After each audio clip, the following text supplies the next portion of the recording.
നമസ്കാരം. ഇന്നത്തെ പ്രധാന 10 വാർത്തകൾ. പഹൽഗാം ഭീകരാക്രമണത്തിന് തിരിച്ചടിയായി പാകിസ്ഥാനിലെ 9 ഭീകര കേന്ദ്രങ്ങളിൽ ഇന്ത്യ നടത്തിയ ഓപ്പറേഷൻ സിന്ദൂറിൽ കൊല്ലപ്പെട്ട ഭീകരരുടെ വിവരങ്ങൾ പുറത്തുവിട്ട് സൈനിക വൃത്തങ്ങൾ.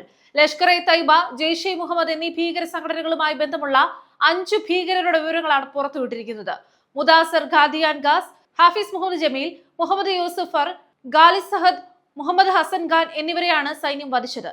സംസ്കാരത്തിന് ജമാഅത്തുദ അവ പ്രവർത്തകനും ആഗോള ഭീകരപട്ടികയിൽ ഉൾപ്പെട്ടയാളുമായ ഹാഫിസ് അബ്ദുൾ റൌഫാണ് നേതൃത്വം നൽകിയിരിക്കുന്നത്. പാകിസ്ഥാൻ സൈന്യത്തിലെ ഒരു ലഫ്റ്റനന്റ് ജനറലും പാക് പഞ്ചാബ് പോലീസ് ഐജിയും സംസ്കാര ചടങ്ങിൽ പങ്കെടുത്തിരുന്നു.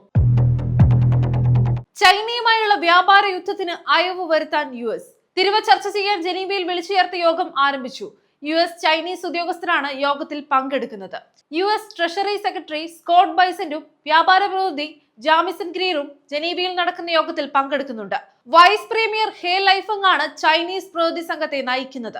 വ്യാപാര യുദ്ധം ആരംഭിച്ചതിന് പിന്നാലെ ഇരു രാജ്യങ്ങളും പരസ്പരം ചുമത്തിയ ഉയർന്ന തെരുവ കുറയ്ക്കുകയാണ് യോഗത്തിന്റെ ലക്ഷ്യം. US president Donald Trump Chinese ഇറക്കുമതി ഉൽപ്പന്നങ്ങൾക്കുള്ള തിരുവ 145% ഉയർത്തിയതോടെയാണ് ഇരു രാജ്യങ്ങളും തമ്മിലുള്ള വ്യാപാര യുദ്ധം ഗുരുതരമായത്. കഴിഞ്ഞ വർഷം US-ഉം ചൈനയും തമ്മിലുള്ള വ്യാപാരം $660 ബില്യൺ എത്തിയിരുന്നു. ഇതിന് പിന്നാലെയാണ് വ്യാപാര യുദ്ധം ലോകത്തെ ആശങ്കയിലാക്കിയത്.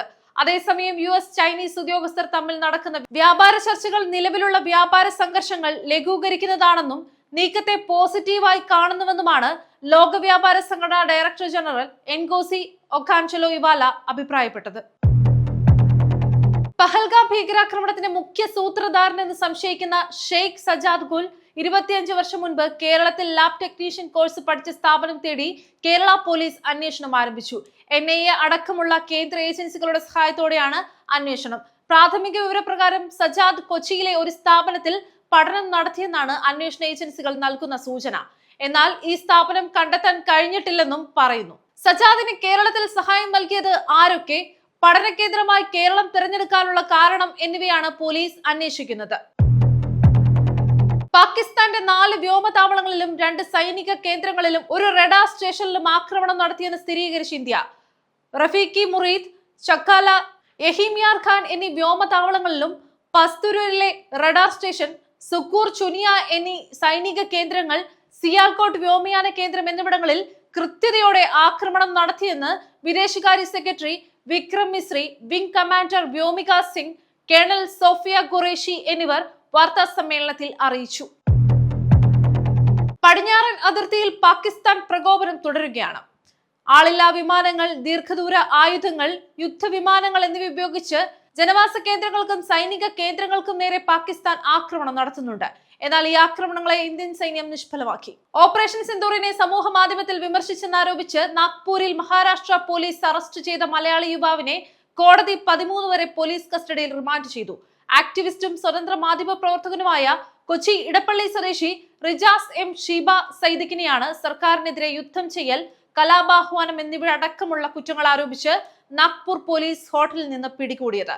പിന്നാലെ റിജാസിന്റെ സുഹൃത്ത് നാഗ്പൂർ നിവാസിയായ ഇഷ കുമാരിയെയും അറസ്റ്റ് ചെയ്തു.